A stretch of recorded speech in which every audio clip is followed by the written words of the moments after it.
Hi everyone. We are living in some intense times, and energies currently are inviting us more and more to step up our game if it comes to taking responsibility for reparenting our inner child. There is a lot of inner child stories, trauma uh, arising right now. Um, So the coming time frame, we really need to start becoming okay with being in the mess of it all. And as I shared with you guys already in my last video, um, it is um, it is very deep, old karmic trauma that is coming to the surface to be released. Um, This is giving us the opportunity to start transmuting anxious love, so to say, and love with, because love can never be anxious, of course, but we learned from a very young age a very distorted um, way of what love entails. It entails that we need to adapt. It entails that we need to shove away our emotions. We need to, in a very toxic way, maybe be a parent to grown-ups. So we think that love takes a lot of too much responsibility. Um, and as you are adding all these beliefs up about what love entails, then I don't know about you guys, but I can feel the anxiety rising inside of me. And this is a big chunk of what we are letting go of in this time frame. We are heading into Scorpio season. Um, Scorpio energy is all about deep, intimate attachments styles. How are we relating to intimacy? How are we relating to the deeper, darker shadow work? How are we relating to sexuality? And here is on this is where the most distortion, of course, is accumulated, because this is attachment is starting. You start to learn it already when you're in the uterus of your mother. That is how old it is, and even older, because if we look at ancestral lineage and what is being repeated, so that is how complicated it is. And yet it astonishes me that society makes it believe that intimacy, relationships, sexuality is as ordinary as pooping and peeing. It is for me, it is just mind-blowing, because it says a lot about how distorted our society has gotten. We um, are at a time frame as the human collective where most people switch up love, anxiety for love. The relationships a lot of people are in have nothing to do about love. It is more of a predator game, so to say. A wolf that is hunting and sees a sheep, he doesn't see a sheep, he sees lamb chops. And what I mean with that is it is just a razor sharp focus on what it needs to survive. It doesn't see, oh, what a lovely sheep, oh, he's having a small lamb or whatever. No, it's just this is what I need. And that is how people are also treating each other in this society. We project our needs on, we see a person, we don't see the person. And I have been guilty of it too. We all have come from lack, and we see the warmth that a person can give us. We see safety that a person can give us. We see um, relief, instant relief if it comes to sex. We see some people find it even attractive that somebody is rich, like, oh, they see money there. There are all kinds of things that people project on another person, and that is not called love. That is just a very poor inner state of consciousness, and it's toxic. It's so toxic, and we have a long, long, long way to go if it comes to seeing how much there needs to be. How do you say that? How much accountability there needs to be taking from every individual if it comes to shadow work. If we don't do that, Jung has said something beautiful about it. We keep on repeating the same cycles, and we call it fate. And this is what is tremendously lacking in the collective. There are so little people who are willing to take responsibility for their inner world, that are willing to do deep inner shadow work like you guys are doing, like I have been doing for already quite some years. And the souls who have been taking responsibility are going deeper and deeper to the core um,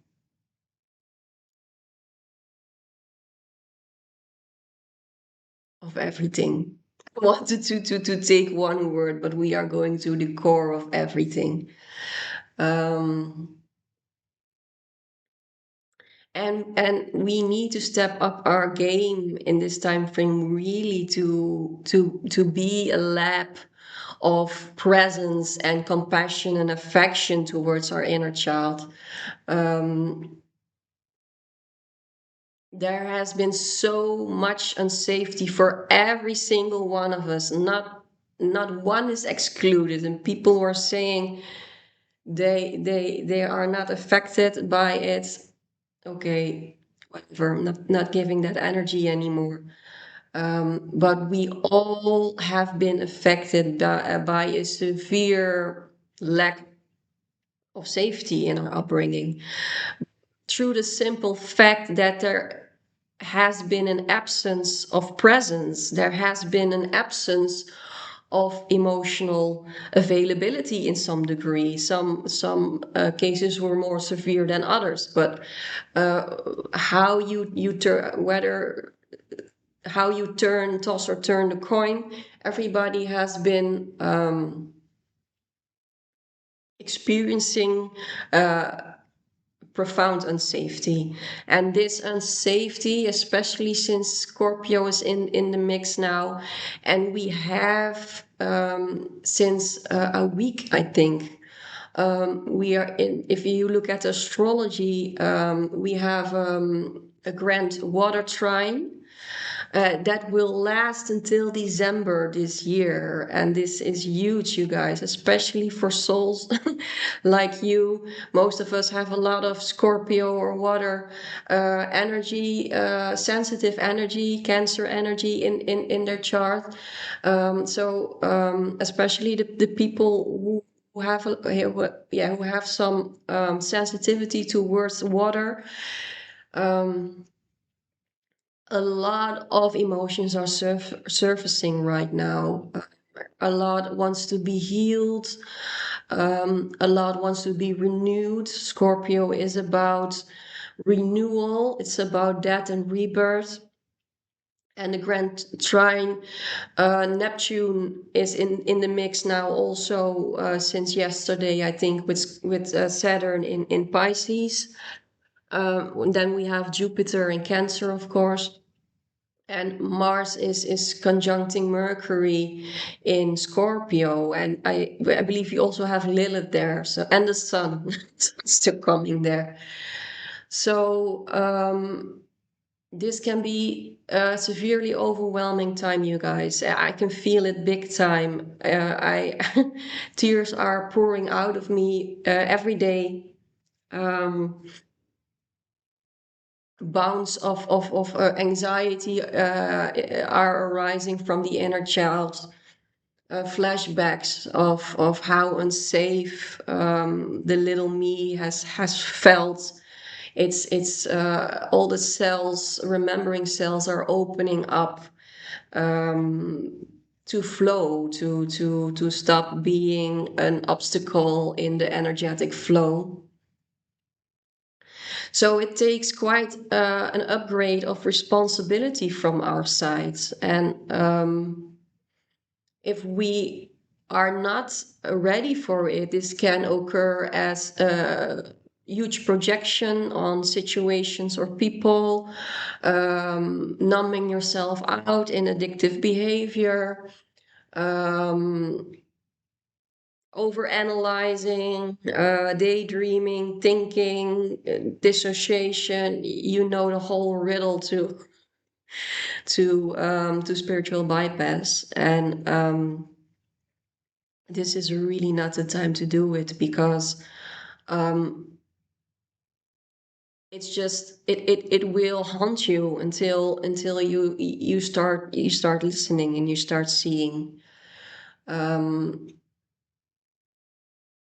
the Jupiter in Cancer is can bring a beautiful upgrade to that taking responsibility, to that stepping up our game if it comes to reparenting our inner child, at what which is so needed. It's so needed. The last time Pluto was in Cancer, the Cancer generation is, I think it was my grandparents who were in that generation. And unfortunately, I only knew my grandmother from my father's side. So um, there's just a lot of wisdom that generation brought forth into society, if it comes to a softness, if it comes to a receptivity towards others, if it comes to a nurturing.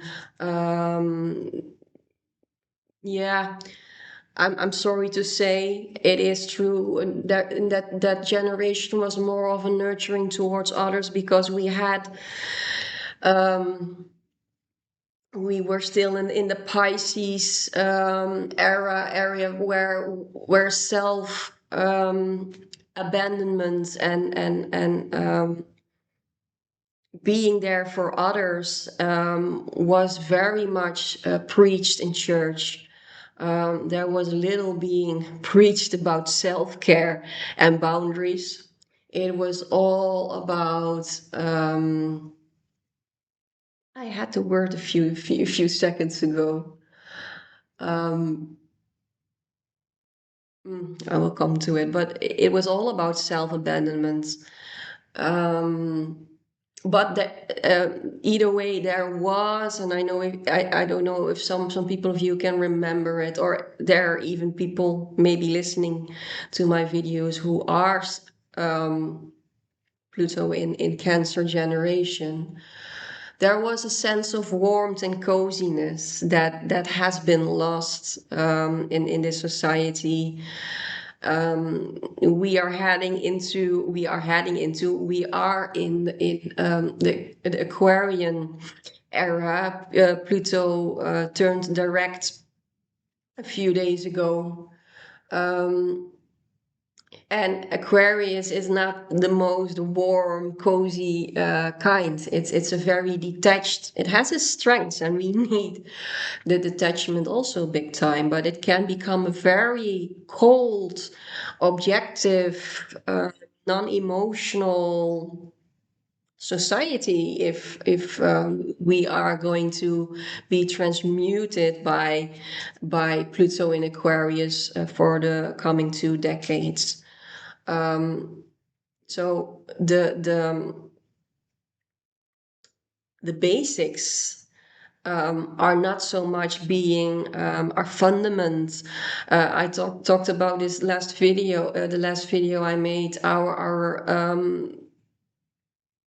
yeah, self acceptance, self love. Um, Being deeply rooted inside of the body is not what is going to be fed the coming years.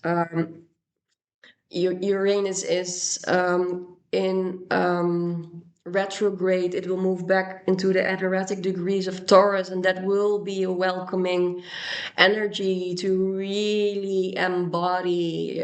Taurus is the earth. It is really about embodying. It's about grounding. It's about anchoring it all in. So we get a few moments of that, and that is very welcoming before Uranus is going to make its way through Gemini. It's very cognitive. It's very restless. Aquarius is also a very restless energy. But the grand water trine we're in right now is helping us to anchor in that embodiment more, that emotionality more, that receptivity more, and may we find and integrate lots of wisdom out of this before we are really heading towards more cognitive, higher, not higher, more cognitive energies. So we can have that counterbalance inside of our being. It can become very cold if we don't, if we lose connection with our inner child, if we are not able to step up our game towards reparenting ourselves, if it comes to the traumas that are arising right now. And of course, Aquarius is also about traumas arising and being seen, but Aquarius is not so much about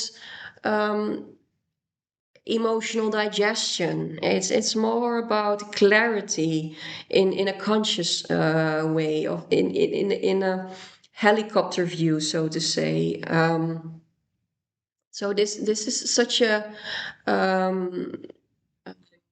fertile time to really start seeding home. Start seeding home.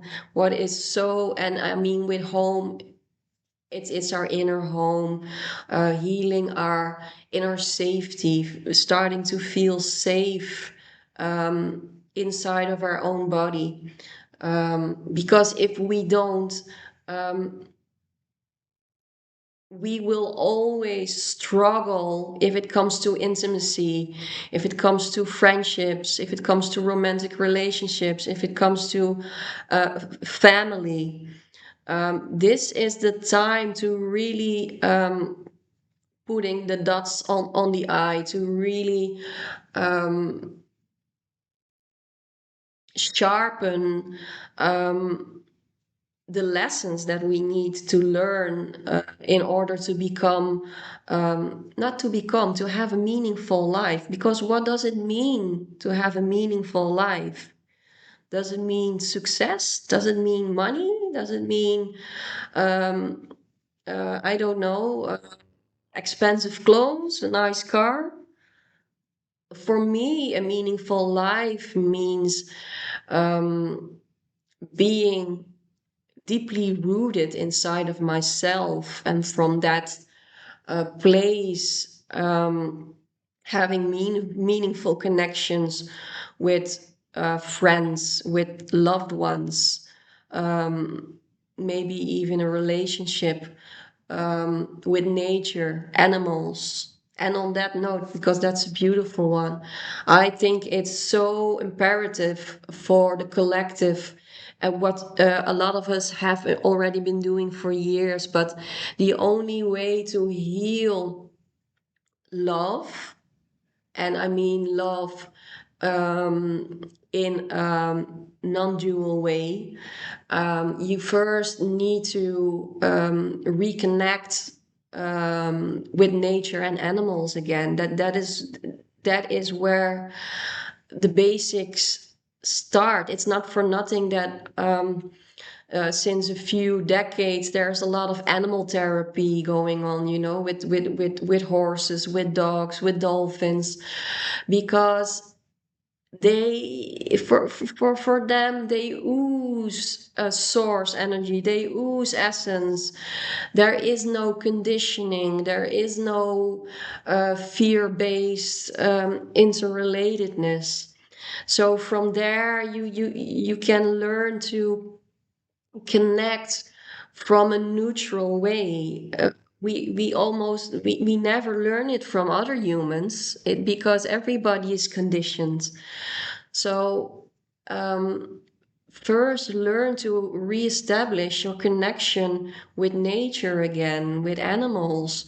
And then after a while, when we are really anchoring God inside of our vessels, we just might start understanding what it means to love other humans. Because I can honestly say that I'm not there yet. I'm being radically honest with myself. There are still some projections that I feel that are coming up out of trauma, childhood trauma. And I don't want to be that kind of person anymore in any relationship, whether it's towards my family, and I'm learning every day. I have contact with my family, whether it's with friends. And I'm not saying we have to be perfect to to be in a romantic relationship, but there's also the complete other side, that we are so very unconscious in a relationship. So I'm not going to ramble any further. I think you're getting the picture. I hope you guys are doing well. Try to lean into whatever is arising. It's a lot, I know. It's a lot. It's a lot of emotions. It's a messy time. It's a chaotic time. And much love.